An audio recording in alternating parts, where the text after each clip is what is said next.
সবার জন্য বার্তা, আপনি ঘাম কখনো প্রতারণা করেন। আপনি ঘাম ফেলবেন, মানুষ আপনাকে যত্ন করবে, এমন ভোট দিবে যে আপনাকে বাসায় দিবে। মনে করি যে আমার এই নির্বাচনে জেতার পর মানুষের যে প্রত্যাশা, আমার যে প্রতিশ্রুতি, এগুলো একটা সম্মেলন ঘটাইতে হবে, বাস্তবতার মিলন ঘটাইতে হবে। তখনই হয়তো আমি ওই যেভাবে বলে না যে স্বাধীনতা অর্জন রক্ষা করা, আমাকে এখন রক্ষা করার জন্য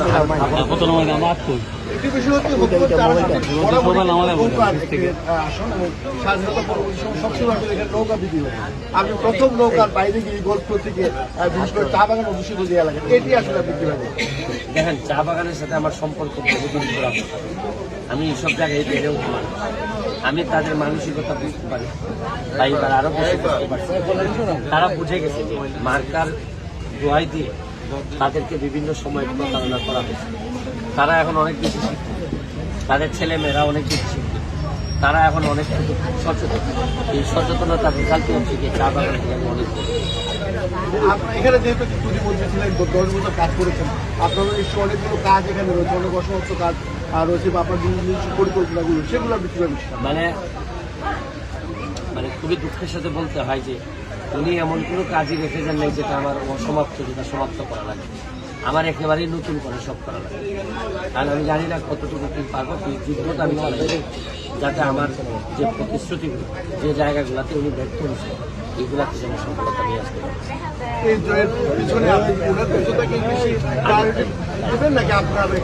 ওনার ব্যর্থতা, আমারটা ধরেন 20% ছিল, ওনার ব্যর্থতা ছিল 80%। আর তোমরা শুনছিলেন আসলে সকাল থেকে আসলে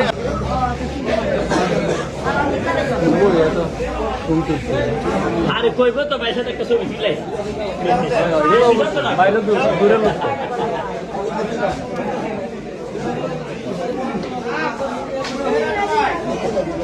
যা এই এদিকে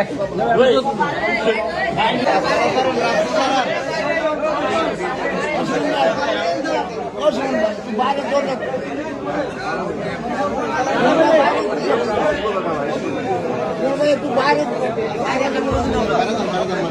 গেলে